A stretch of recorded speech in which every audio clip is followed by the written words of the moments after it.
성도님들 안녕하십니까? 네, 황찬호 형제입니다. 아,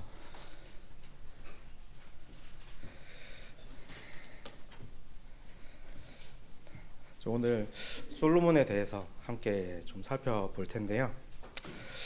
어, 말씀을 준비하면서 이제 그렇다면 나는 어떠한가 이렇게 한번 비춰보면서 생각을 하게 되는데 이제 어떨 때는 이제 기쁘고 감사할 때가 있고 또 한편으로는 또 안타깝고 부끄러울 때도 많이 있습니다.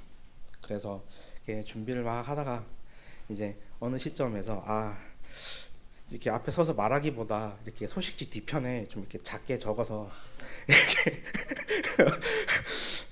가름을 하고 싶은 마음이 들 때도 있습니다. 네, 이 시간을 준비를 하면서 저도 여기 앉아서 듣고 있다라는 그런 마음으로 하려고 합니다. 네. 저희가 안다라는 단어를 종종 씁니다. 자주 쓰죠. 또 쉽게 쓰기도 하고요. 네. 예를 들어서 춘천교회를 안다라고 한다면 어떤 사람들은 그래 나 거기 들어봤어 부터 시작해서 이제 춘천교회 뭐 마당에는 앵두나무도 있고 감나무도 있고 포도나무도 있고 또 무슨 나무? 포도나무 있죠. 포도나무도 있어. 그러면 이제 그리고 옆에 강도 흘러. 이렇게 매 계절마다 아주 맛있는 열매를 맺어. 이렇게 말을 하는 사람들도 있을 수 있을 거라 생각합니다. 우리가 어떤 인물을 안다라고 하면은 무엇을 이야기할 수 있을까요? 그리고 또 어느 정도 알면 충분할까요? 그 생각이 이제 계속 들더라고요. 분명 저마다 다른 정의를 갖고 이야기하는 걸 볼 수 있을 겁니다. 이제 성경 속 한 인물에 대해서 이제 저희 아이들이 보는 성경 동화책 있잖아요. 지금 제 가방에 가지고 왔었는데 안 챙겼습니다. 이제 솔로몬이라는 책이 좀 궁금해서 이제 유승희 방에 있는 걸 하나 뽑아서 한번 살펴봤습니다. 봤더니 정말 깔끔하게 정리가 잘 돼 있더라고요. 이거를 읽어드리고 내려올까? 정말 한 열 몇 페이지에 이렇게 정말 정리를 정말 잘 해놨더라고요. 근데 그 성경 동화에 있는 것처럼 이렇게 명료하게 이야기의 매듭을 짚고 싶지만 어렵다라는 것을 곧 알 수 있었습니다. 당시의 어떤 상황과 그 인물의 어떤 그 공과 과를 고루 잘 다뤄야 이제 우리가 그 인물을 안다라고 할 수 있을 텐데요. 네, 그럼에도 불구하고 이 시간 그 전부를 다루지 못합니다. 아시다시피 너무 범위가 넓고요. 말씀을 다 찾아 읽기도 힘들 정도로 굉장히 넓습니다. 그래서 저는 자습을 권해드립니다. 네, 어느 정도 자습의 양이 필요한 것 같고요. 꼭 시간을 들여서 확인을 해보시면 이 인물을 통해서 또 그 인물이 있기 전 후에 하나님께서 우리에게 베푸신 은혜가 정말로 크다라는 것을 아마 알게 되실 겁니다. 네, 솔로몬은 이제 역대기 그리고 열왕기에 주로 기록이 되어 있고 그 외에 이곳저곳에서 조금씩 언급이 됩니다. 솔로몬은 다윗 왕이 이제 밧세바로부터 낳은 아들이죠. 다윗은 어땠나요? 다윗, 솔로몬의 아버지 다윗. 만약에 그 대하 드라마를 이제 이스라엘 버전으로 만든다라고 한다면 아마 그만한 인물이 또 있을까 생각이 들 정도로 정말 다사다난한 인생을 살아간 인물입니다. 이제 배경도 들판에서부터 동굴, 전쟁터, 왕궁까지 굉장히 다양하죠. 그러면 그 아들인 솔로몬은 어떤가요? 상대적으로 시작이 이제 우리 아빠가 이제 왕이야에서 시작을 하게 됩니다. 이제 그 배경도 이제 왕궁에서 시작을 하게 되는 거죠. 뭐 동굴에 숨거나 이제 도망자 생활을 뭐 하거나 목숨이 이렇게 간당간당한 그런 삶과는 이제 거리가 있는 그런 이제 로열 패밀리였습니다. 그리고 왕이 되는 과정도 이제 다윗 왕이 이제 아들인 솔로몬에게 그 왕위의 그런 정통성을 이제 좀 명확하게 전달하고자 그래도 물론 이런저런 일이 조금 더 있긴 했지만 그래도 비교적 매끄럽게 왕권이 넘어갔다라고 보여집니다. 이제 다윗은 유년 시절의 기록에서부터 이제 왕이 되는 과정 그리고 왕이 된 이후의 이야기까지 이렇게 폭넓게 성경에서 이렇게 다루고 있는 반면에 솔로몬은 상대적으로 왕 저희가 이제 머릿속으로 인식하기에는 이제 다윗을 그냥 다윗이라고 생각을 하는 반면에 솔로몬은 어떤 일단 왕이라는 그런 지혜의 왕 솔로몬 이런 생각을 조금 갖고 있는 것 같습니다. 그래서 솔로몬의 경우에 이렇게 유년 시절에 대한 기록은 찾기가 어렵고요. 이제 그 기록의 대부분이 이제 왕으로서의 솔로몬에 집중되어 있는 것을 볼 수 있습니다. 먼저 솔로몬이 한 일에 대해서 좀 살펴보도록 하겠습니다. 네, 첫 번째로는 하나님께 지혜를 구했습니다. 솔로몬이 왕이 된 후에 이제 기브온 산당에서 1000번제를 드렸습니다. 그리고 이제 밤에 솔로몬의 꿈에 이제 나타나시죠. 그리고 내가 너에게 무엇을 줄고 이제 너는 구하라 이렇게 이야기를 하세요. 이제 성경에 많은 인물이 있지만 이런 솔로몬과 같은 경험을 한 사람은 없는 것 같습니다. 만약 오늘 밤 꿈에 하나님께서 나타나셔서 이제 내가 너에게 무엇을 줄고 하시면 무엇을 구하시겠습니까? 막 갑자기 설레어지십니까? 제가 이거를 유승이한테 한번 물어봤었는데요. 유승이는 이제 내일 아침에 식탁에 이제 감자탕이 있었으면 좋겠어 이야기를 하더라고요. 네. 네. 아직은 순수한 것 같습니다. 네. 근데 이제 솔로몬은 하나님께 자신의 부족함을 고백하고 또 이스라엘 민족에게 합당한 왕이 되기 위해서 필요한 것을 구했습니다. 지혜와 지식을 구했고 하나님은 그 위에 재물과 영광도 함께 주시죠. 이제 그리고 훗날에 두 여인이 한 아이를 두고 싸우는 그 과정에서 내린 놀라운 판결을 우리가 잘 알고 있습니다. 뭐 기독교 배경이 없는 사람들도 그 장면은 잘 알죠. 지혜의 왕이라는 그런 칭호가 붙게 된 사건입니다. 그리고 이제 스바 여왕이 솔로몬의 지혜에 대한 소문을 듣고 이제 그를 만나기 위해서 먼 길을 오게 되죠. 금으로만 120달란트를 가지고 왔다고 합니다. 네, 그래서 1달란트가 34kg 정도 된다고 해요. 그러면 약 4톤의 금을 가지고 온 건데 이제 최근 시세로 저도 계산을 좀 해봐 좀 궁금해서 네, 괜히 이런 거 좀 하게 되더라고요.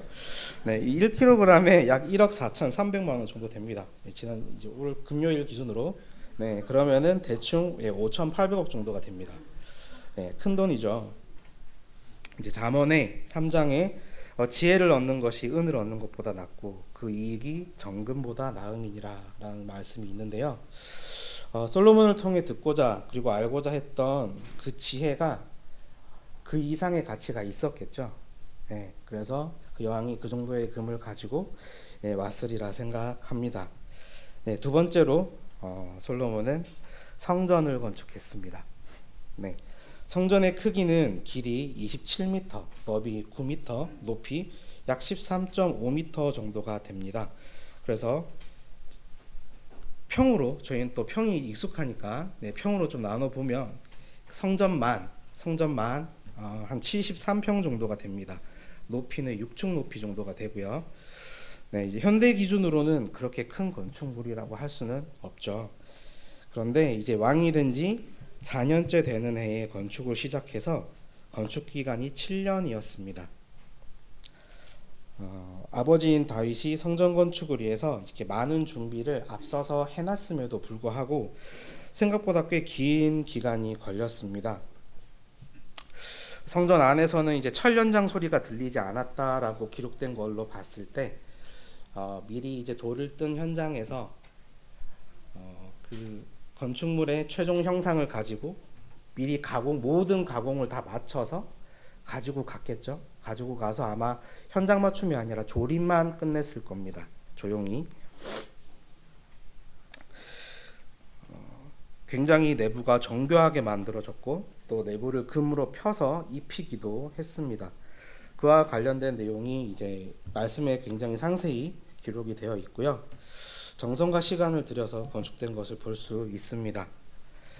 이스라엘 민족들이 출애굽에서부터 가나안 땅에 들어와서 이제 국가를 세우고 난 이후에도 그때까지 아직 성막에 머무르는 그러한 예배 생활을 했었어요. 성전이 그때까지는 없었죠. 근데 이제서야 그런 이동식 성막에서부터 움직이지 않는 그런 고정된 성전이 만들어지게 된 것입니다. 이제 그곳에 여호와의 영광이 성전에 가득했다라고 기록이 되어 있고요. 이제 열왕기상에는 솔로몬의 재위 기간 중에 그 치세에 대해서 기록된 것은 그렇게 많지 않습니다. 근데 상대적으로 성전과 관련된 내용은 굉장히 상세하게 기록된 것을 볼 수 있습니다. 그만큼 중요하고 또 의미 있는 사건이었음을 볼 수 있고요. 그곳은 하나님이 임재하시는 장소였고 그 아버지의 다윗 왕 때부터 정성 들여 준비해 왔던 과업이었고 그리고 더 이상 또 돌아다니지 않는 그런 마치 드디어 그 어떤 출애굽의 매듭을 짓는 것과 같은 그런 느낌의 이스라엘 민족의 그런 구심점이자 그런 예배의 장소를 완성을 하게 됩니다. 세 번째로 솔로몬은 위대한 왕이었습니다. 네. 부귀와 영화를 하나님께로부터 약속을 받았고 이제 말씀에 너 평생의 왕들 중에 너와 같은 자가 없을 것이다 라고 말씀을 하셨죠. 통일 왕국으로서 그리고 제대로 된 조직을 확립하였는데요. 각 지방마다 지방 관장을 두어서 각 지역마다 돌아가면서 왕실에 필요한 양식을 공급하도록 했습니다.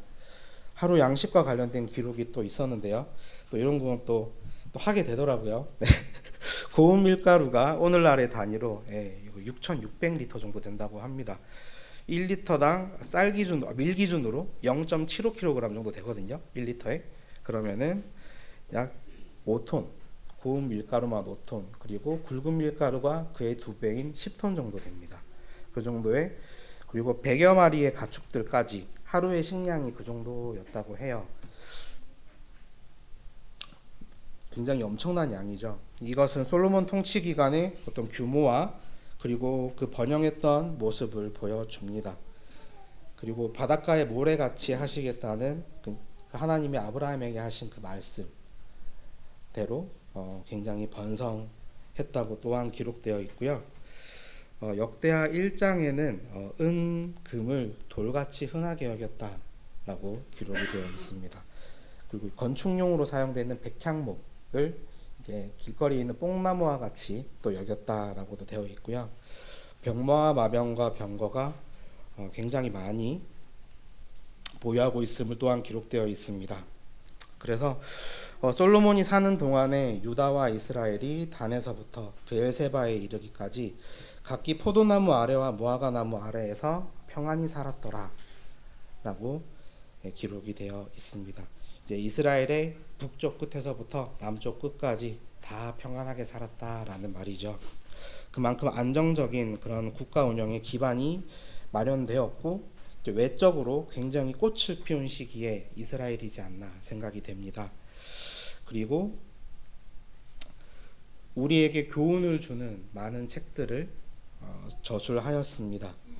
이제 저희가 늘 읽는 잠언, 우리의 행동과 어떤 선택에 대한 그런 지혜를 제공해주고 있고요.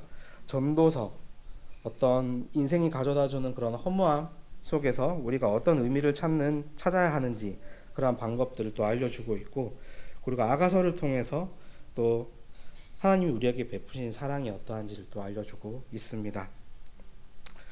이 책들은 모두 우리의 삶 속에서 우리에게 큰 지침이 되어주고 있고 어떤 가치를 품고 살아가는 것이 합당한지 알려주고 있습니다.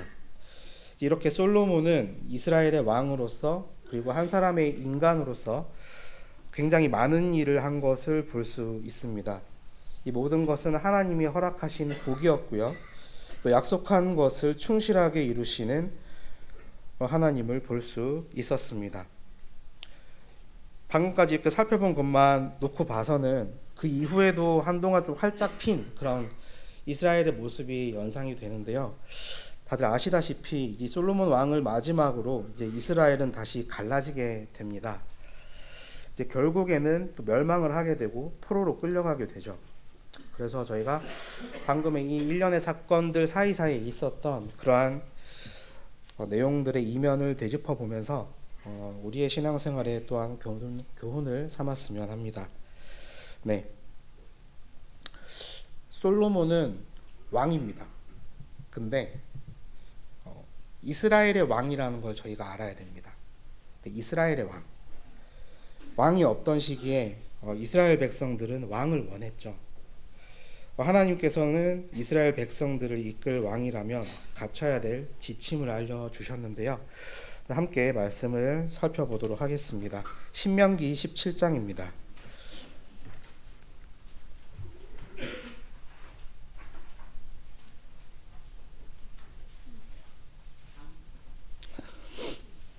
신명기 17장 289페이지입니다. 14절에서부터 20절까지입니다.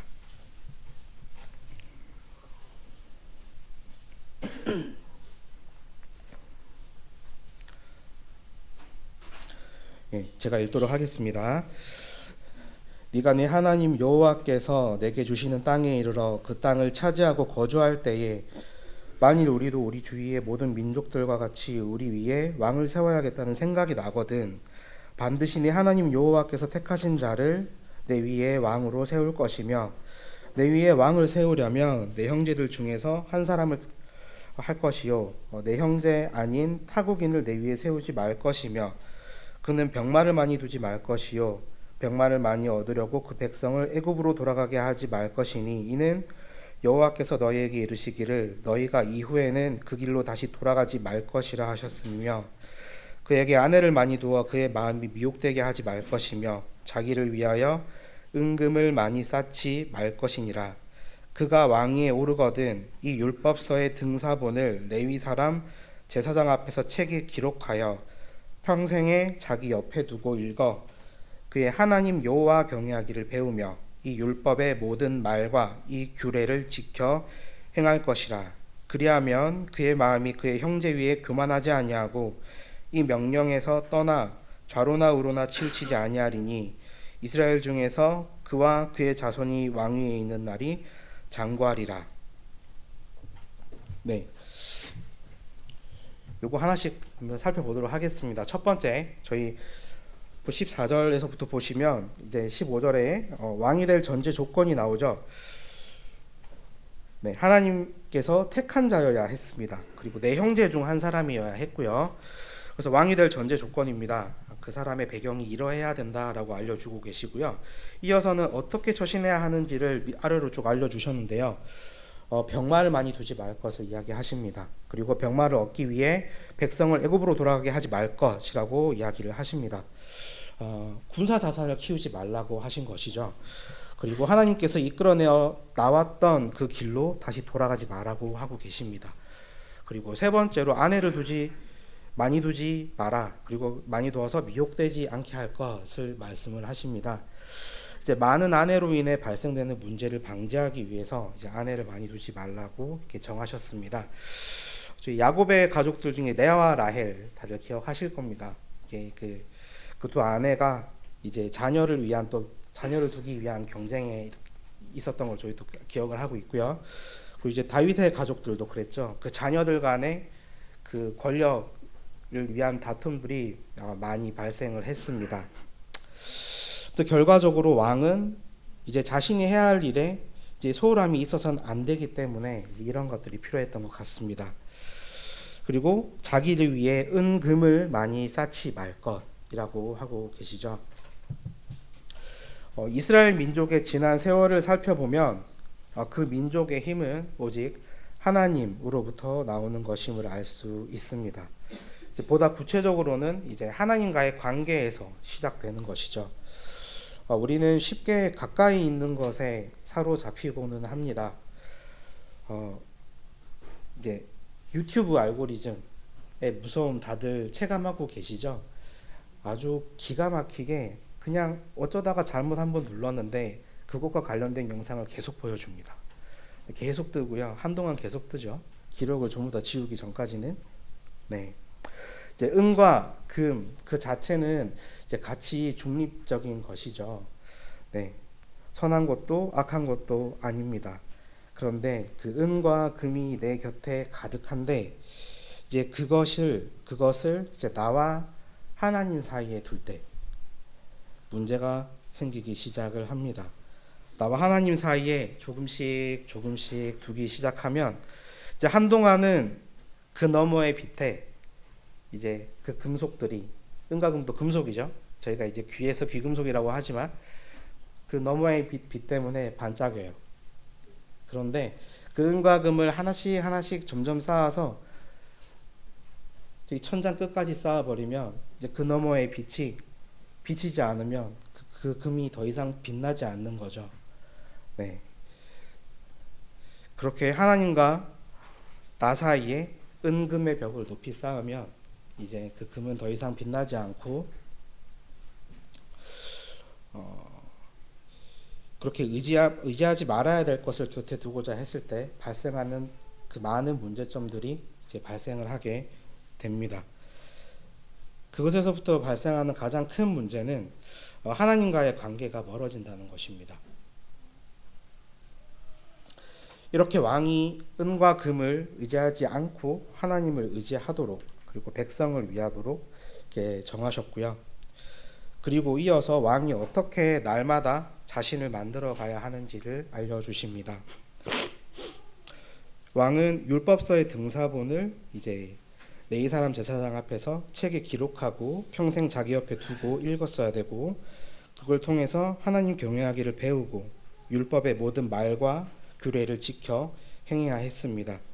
이제 구약 시대 주변 이방 국가들은 그들의 왕을 신성시했죠. 네, 이제 왕은 거의 무제한에 가까운 그런 권력을 갖고 있었고요. 그러한 권위를 부여받았습니다. 이제 왕의 말이 곧 법인, 그러한 시대가 그때였죠. 법 위에 군주가 있었습니다. 네, 그런데 이스라엘은 달랐습니다.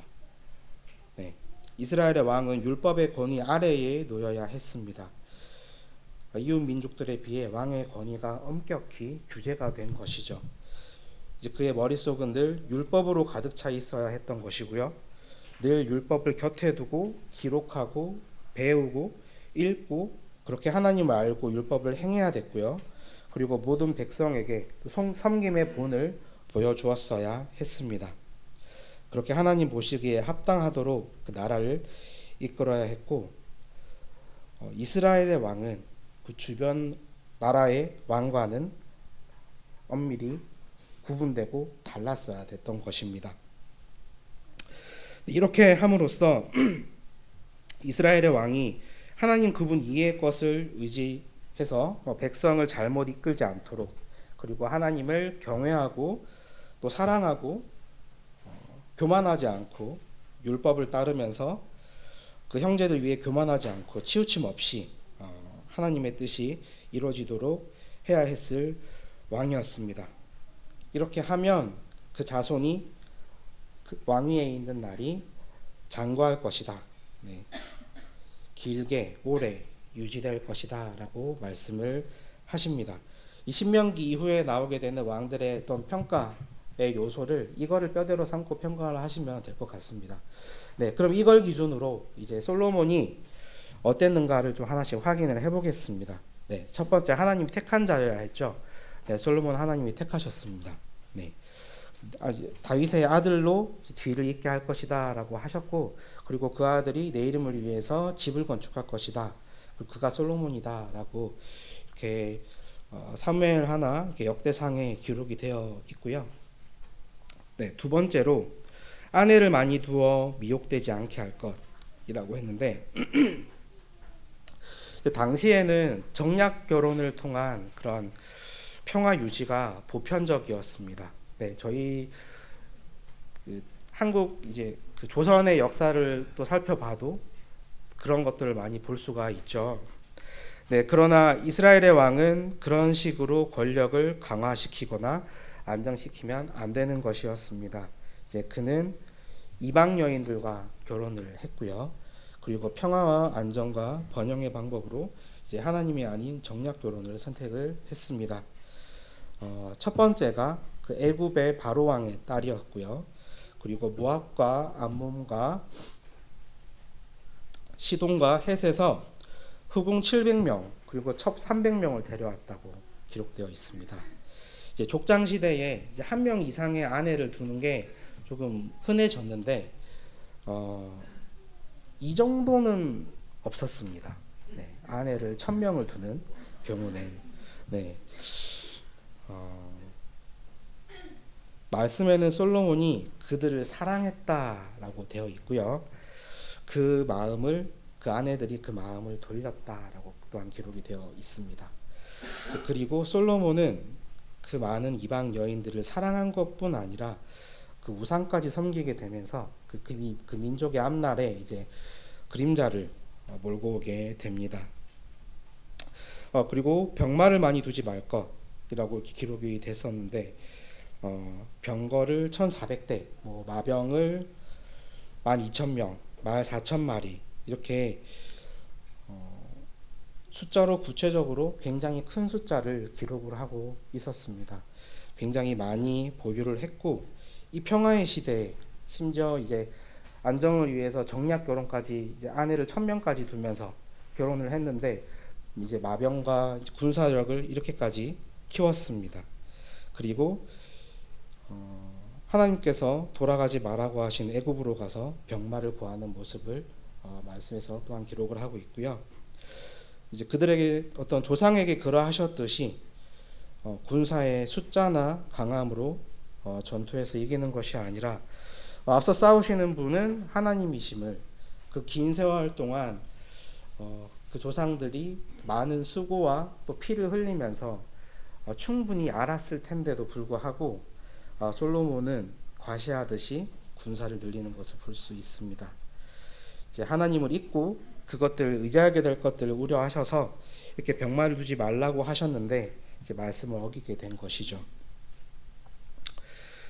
네, 그리고 자기를 위해 은금을 쌓지 말 것이라고 하셨는데요. 솔로몬 시대에 은금을 돌같이 또 백향목을 뽕같이 여겼다, 뽕나무같이 여겼다라고 기록이 되어 있고 솔로몬 왕의 재산과 지혜가 천하의 모든 왕들보다 컸다라고 또한 기록이 되어 있습니다. 아버지 때부터 모인 어떤 그런 경제적인 풍족함을 바탕으로 성전을 건설하거나 그 나라를 안정화시키는 것은 바람직한 일이었지만 관련된 말씀을 보다 보면 네, 꼭 보셔야 됩니다. 이번 주에 꼭 보세요. 네, 다 읽기가 힘들어서 네, 유독 금이 많이 언급이 됩니다. 유독 네, 금이 굉장히 많이 언급이 되고 심지어 그걸로 이제 금으로 방패도 만들고 이제 그릇도 만들고 자기 이제 보좌도 이제 금으로 입혔다라고 이렇게 기록을 하고 있고요. 애굽에서 병마를 사들이고 이렇게 하는데 이제 그러나 그들은 이렇게 뭔가 모든 것을 이룰 수 있을 것처럼 보이는 이런 은과 금을 두르기보다 하나님의 관계에 의지를 했었죠. 네. 그리고 이 1000명의 후궁이 살아야 했을 장소도 만들어야 했을 것이고요. 그리고 그들의 신에게 제사할 산당도 만들어야 했을 것입니다. 그리고 이제 매달 왕궁으로 보낼 조공도 있었어야 됐을 것이고요. 그리고 각종 건축에 동원되기도 했는데요. 역군의 수가 3만, 그리고 짐꾼의 수가 7만, 돌을 뜨는 자가 8만이었다고 합니다. 네. 성전을 짓는데 7년, 그리고 자신의 왕궁을 짓는데 13년이에요. 이것만 해도 20년이죠. 솔로몬이 왕생활을 40년을 했는데 자기 성전이랑 왕궁 짓는데 20년을 썼고, 그리고 산당도 지어야 되죠. 국고성도 지어야 되죠. 이런 거 짓는데 20년 이상 걸렸겠죠. 그러면은 거기에 들어가는 인력들, 뭐 재료들, 굉장히 많은 재원이 들어갔을 겁니다. 이것은 백성에게도 큰 부담이 되었을 것이고요. 재정적으로도 부담이 되었을 것입니다. 그리고 아까 읽었던 병거와 마병, 그 말들 이제 먹여야 될 거 아니에요. 그렇죠? 키우고 먹이고 했어야 됐을 텐데 그것도 다 비용이죠. 이렇게 어떤 화려한 시기의 이면에 그런 과중한 그런 세금의 부담이 있었을 거라 저희가 생각해 볼 수 있습니다. 그리고 마지막으로 왕은 율법서의 등사본을 이제 레위 사람 제사장 앞에서 책에 기록하여 평생 자기 옆에 두고 읽으며 하나님 경외하기를 배웠어야 됐습니다. 이 부분이 가장 아쉬운 부분인데요. 근본적인 문제의 시작점이 여기지 않나 그런 생각이 듭니다. 어떻게 보면 좀 중요한 일을 해야 할 그런 일국의 왕의 그 하루의 시작이다라고 보기에는 조금 소박한 면이 없지 않아 있습니다. 네. 저희가 이렇게 흔히 좀 왕이라고 생각하면 이렇게 아침에 이렇게 일어나서 이제 우리 흔히 이제 미라클 모닝이라고 하죠. 이렇게 왕이라면 이렇게 미라클 모닝을 해서 이렇게 운동도 조금 하고 뉴스나 이런 걸 보면서 이렇게 정세를 또 파악을 하고 뭔가 이런 게 이제 왕으로서의 그런 일이다라고 이렇게 생각을 지금 생각이 드는데 네, 하나님께서는 왕은 이래야 한다. 율법서의 등사본을 제사장 앞에서 책에 기록하고 자기 옆에 두고 하나님 경외하기를 배워라. 율법의 모든 말과 규례를 지켜 행하도록 해야. 이렇게 이야기를 하시는 거죠. 그러니까 이스라엘의 왕은 왕이기 이전에 또 한 사람의 백성으로서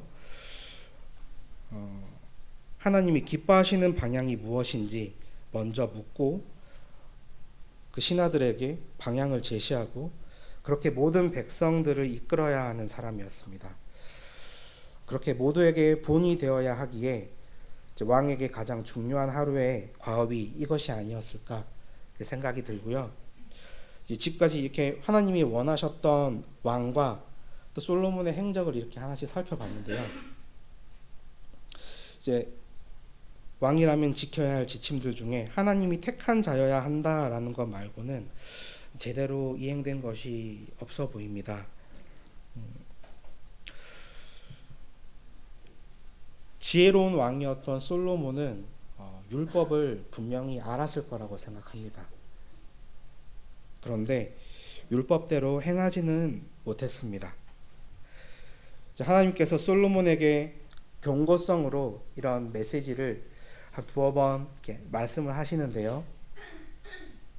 그럼에도 불구하고 그는 끝끝내 돌이키지 않았고요. 이제 모세는 신명기 4장 6절에서 이제 너희는 지켜 행하라. 이것이 여러 민족 앞에서 너희의 지혜요, 너희의 지식이라. 그들이 이 모든 규례를 듣고 이르기를 이 큰 나라 사람은 과연 지혜와 지식이 있는 백성이로다 하리라라고 이렇게 기록을 했는데 여러 민족 앞에서 규례를 지키는 모습을 통해 하나님의 통치하심이 드러나고 그리고 그것이 곧 지혜이자 지식이라는 것이죠. 그것을 드러냈었어야 하는 것이죠. 근데 집권 초기에 솔로몬은 하나님을 사랑했다라고 기록되어 있습니다. 하나님을 사랑했던 솔로몬이 이제 그렇게 시작을 했는데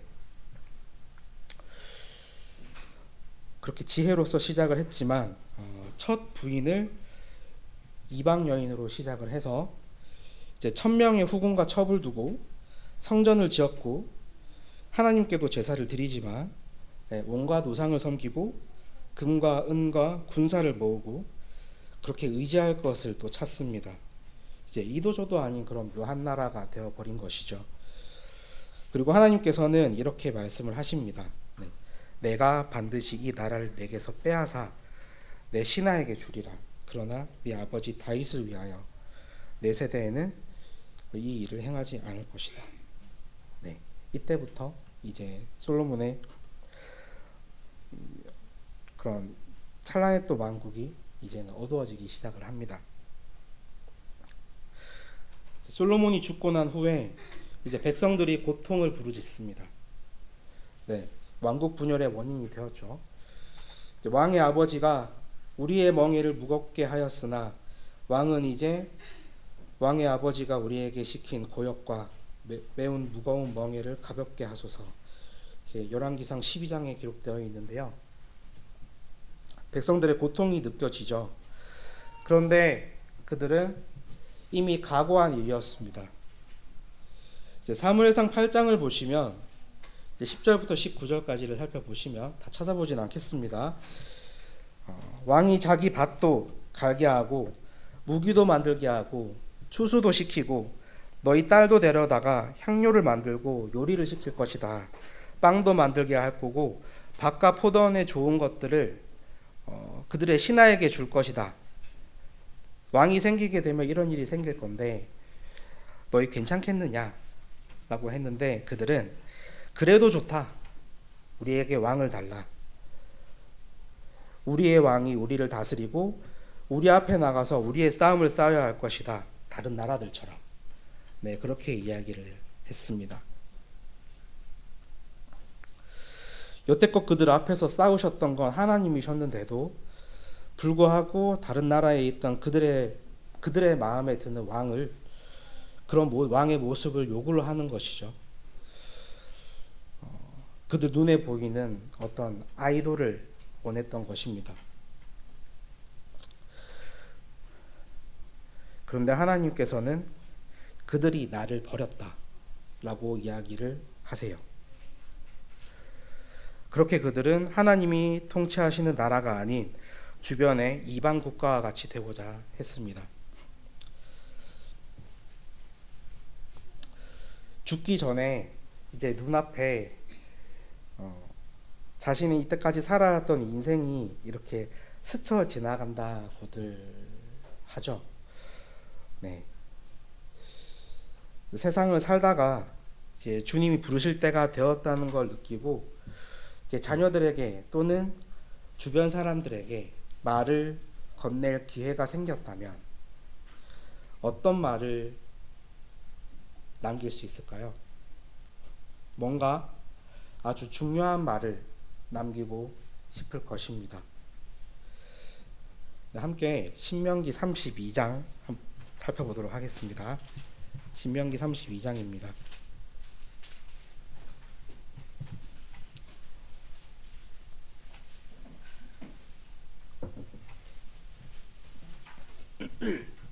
(32장) 46절입니다.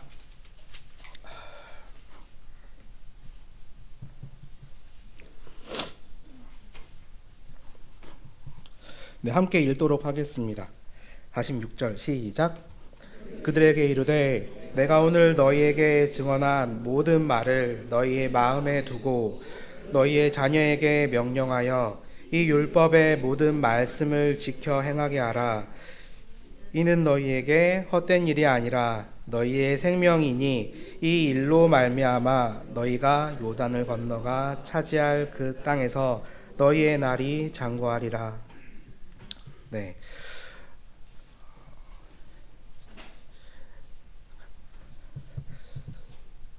그리고 열왕기상 2장입니다.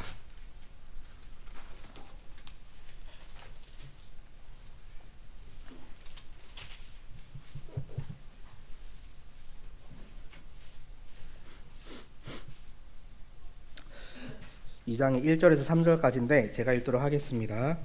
다윗이 죽을 날이 임박함에 그의 아들 솔로몬에게 명령하여 이르되 내가 이제 세상 모든 사람이 가는 길로 가게 되었노니 너는 힘써 대장부가 되고 네 하나님 여호와의 명령을 지켜 그 길로 행하여 그 법률과 계명과 율례와 증거를 모세의 율법에 기록된 대로 지키라. 그리하면 네가 무엇을 하든지 어디로 가든지 형통할지라. 네. 방금 모세가 한 이야기를 저희가 살펴봤고 그리고 다윗이 했던 이야기도 저희가 읽었습니다. 다 같은 그런 비슷한 맥락으로 이야기를 했어요. 지켜 행하라. 네, 지켜 행하라. 마음을 다하고 뜻을 다하고 힘을 다하여 네 하나님 여호와를 사랑하라라는 그 신명기 말씀처럼 그 말씀대로 치우침 없이 말씀을 지켜 행해라. 순종해라. 사랑해라. 그렇다면 신실하신 하나님께서 너희와 함께 하실 것이다. 라고 이야기를 하고 있습니다. 이 열왕기서 이전과 열왕기서 이후의 내용을 저희가 다 살펴보면 사사로도 부족했고 그리고 왕들로도 부족했음을 우리는 알고 있습니다. 어떻게 가나안 땅에 들어왔는데 이제 겨우 왕국을 세워서 왕이 이제 고작 3번 바뀌었는데 또다시 갈라지고 흩어져서 이제 피지배국이 되었죠.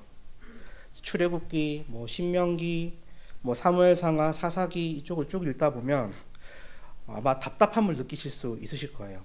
아마 그 제3자의 입장에서 살펴보면 이제 그들은 하나님을 찾을 능력도 없고 그 상황에서 구해야 할 걸 구할 능력도 없어 보이고 그런데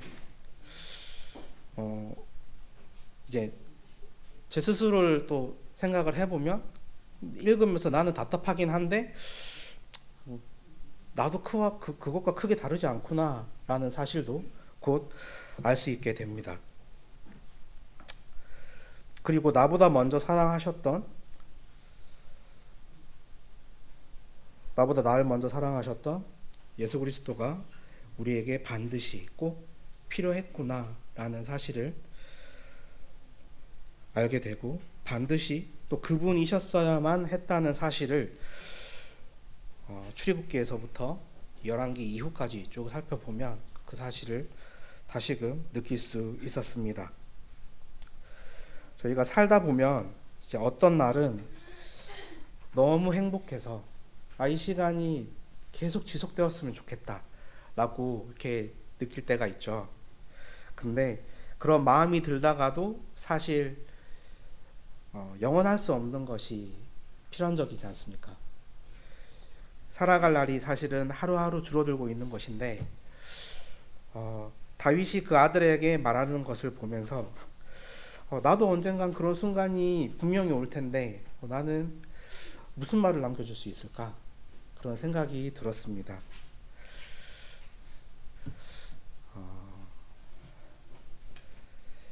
사람은 각자 저마다의 관점을 가지고 살아갑니다. 저는 이것도 좋고 저것도 좋아요. 그런 사람들도 있는데 몇 가지 물어보면 그 사람도 분명히 관점을 가지고 있다는 것을 알 수 있습니다. 네, 흔히 우리가 세계관이라고 말하는 것들이죠. 이제 세계관은 이게 여기 벽에 뚫려 있는 창문 같은 거라고 생각하시면 됩니다. 그 창문을 통해서 밖을 바라보는 것이죠. 그런 세계관을 우리는 살아가면서 속해 있는 사회와 문화 안에서 자연스럽게 배우고 가정과 교회에서 그리고 주변의 사람들을 통해서 형성하고 성장시켜 갑니다. 12명의 정탐꾼 이야기 다들 잘 아시리라 생각하는데요. 그들은 그곳에서 숨어서 이제 모두가 함께 그 거인 안악 자손을 봤어요. 거인 안악 자손을 봤는데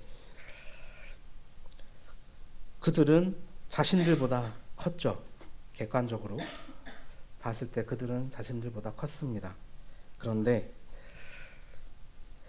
그곳 사람이 하나님보다 더 컸던 10명의 정탐꾼이 있었고 그리고 갈렙과 여호수아는 하나님이 그곳 사람보다 더 커 보였던 거예요. 그렇죠? 하나님이 그 자손들보다 더 크게 보였던 것입니다. 하나님을 사랑했고 하나님의 능력을 의지를 했죠. 그리고 하나님의 명령에 순종을 했습니다. 하나님이 주시겠다고 하셨으니까. 이들이 분명히 유사한 배경에서 자랐을 텐데 왜 이렇게 다를까 생각을 해봤는데요. 물론 다양한 이유가 있겠지만 저는 그 중에 하나 이런 세속적인 세계관의 개입에서 비롯되지 않았나 생각이 들었습니다. 혼합주의라고 아마 다들 한 번쯤 들어보셨을 거예요. 이제 성경에서 혼합주의는 여러 이방 민족의 그런 종교적인 요소들이 혼합이 돼서 새로운 예배 방식으로 형성되는 것을 말합니다.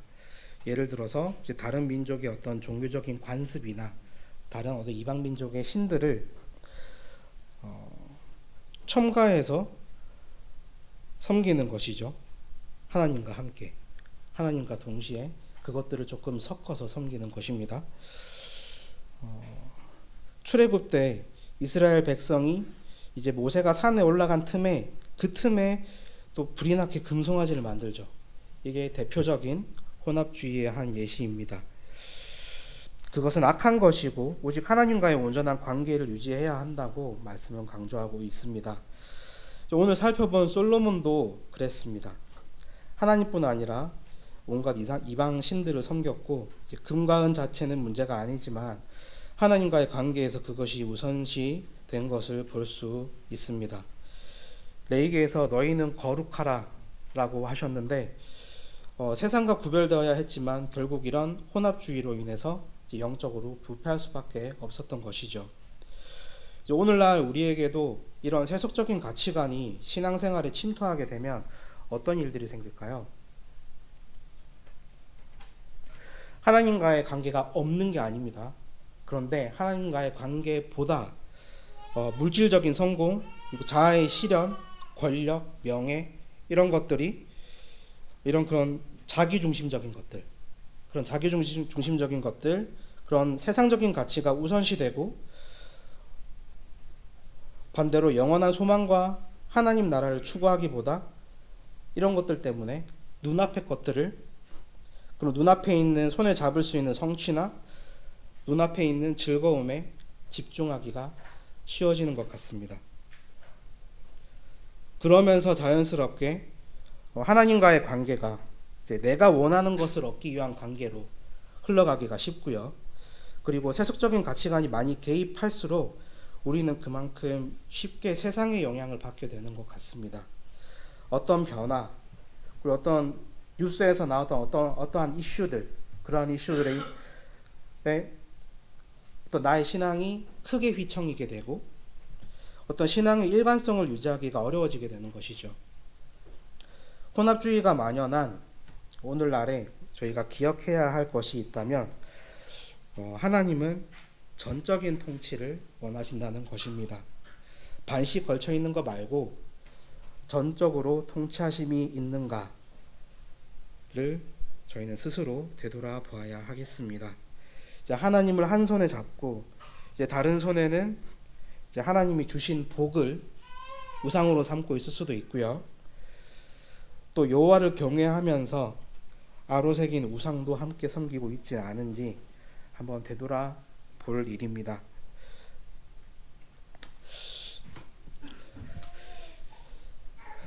출애굽기에서 이제 열왕기 이후까지 쭉 제가 이제 지난달에 이렇게 언지를 받고 살펴보게 됐어요. 사실 새해 이게 바쁘다 보니까 이제 이사도 하고 이렇게 하다 보니까 바빠서 이렇게 그 말씀을 많이 못 읽었었거든요. 근데 딱 연락을 주시고는 그냥 쫙 다 읽어버렸습니다. 근데 그 과정에서 은혜 받을 자격 없는 백성들의 모습이 많이 보였습니다. 그 백성들의 모습을 성경은 이제 신명기에 잘 아시듯 목이 곧은 백성이라고 표현을 하고 있죠.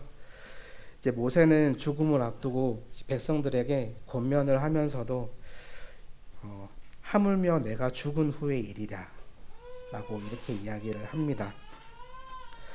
이제 내가 너희를 잘 아는데 야 내가 살아 있을 때도 이랬는데 내가 죽고 나면 어떻게 되겠냐, 이런 느낌이죠. 마음 한켠에 그 모세가 염려했던 일이 이제 결국에는 벌어질 것을 예견하는 것으로 저는 보여졌고요. 그럼에도 불구하고 하나님께서는 그들을 버리지 않으시고 이제 끝까지 사랑하시는 모습을 또한 볼 수 있었습니다.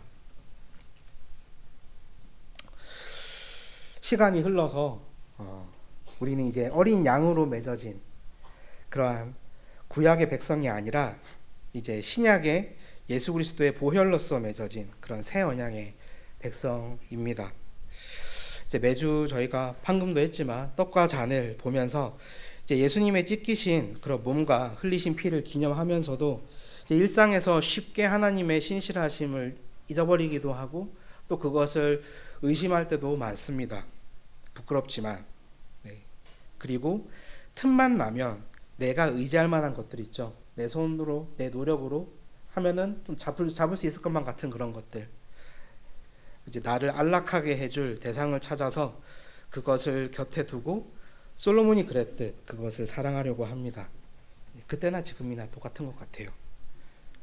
그럼에도 불구하고 우리를 사랑하기로 작정하신 분께서는 그런 우리를 찾아오셔서 이제 보혈로서 맺어진 그 언약대로 끝까지 우리를 사랑하십니다. 우리를 일깨우시고요, 무릎 꿇게 하시고 돌이키게 하시고 또 회복시키십니다. 이런 주님을 만나서 동행하는 것이 저희가 살면서 받을 수 있는 가장 큰 복이지 않나, 네, 그런 생각이 들었습니다. 오늘 그의 삶에 무엇이 담겨 있는지 살펴보았습니다. 네, 솔로몬에게 만약에 최고의 순간, 한순간을 뽑는다면 어떤 걸 꼽을 수 있을까요? 이게 이제 특정한 인물을 다루다 보니까 가능한 일인 것 같습니다. 네, 가장 최고의 한순간이 있다면, 네, 저는 주변에 있는 그런 이방 국가에게 하나님의 영광을 드러내는 그런 국가가 되도록 이제 모두를 이끌어 나가야 되는데, 하나님 앞에서 자신의 부족함을 또 고백하고 하나님께 필요를 구하던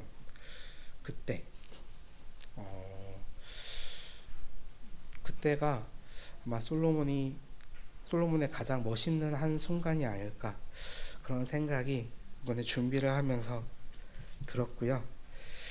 네, 몸된 성전으로서 우리 삶이 담아야 할 것도 하나님의 영광이고 하나님과의 친밀함이 우리가 누려야 할 가장 큰 복임을 잊지 않았으면 합니다. 이번 한 주간도 각자 속한 곳에서 마음과 뜻과 힘을 다해서 하나님을 사랑하시는 한 주가 되시기를 바랍니다. 네, 기도하고 말씀 드리겠습니다. 하나님 아버지, 감사합니다. 오늘 살았던 한 인물을 오늘 살펴보았습니다. 당대 최고의 왕으로 많은 일을 하였지만 가장 큰 복인 주님과 동행하는, 주님과의 친밀함을 잃은 그의 삶의 마지막을 통해 이 시간 저희에게 교훈 주심에 감사드립니다. 저희가 세속적인 가치에 타협하지 않고 마음과 뜻과 힘을 다해서 주님을 사랑하는 한 주가 되기를 소망합니다. 목이 고듯 저희를 끝까지 사랑하심에 감사드리고 누구보다도 은혜가 필요한 사람이었음을 고백드립니다. 감사합니다. 예수 그리스도의 이름으로 기도드립니다.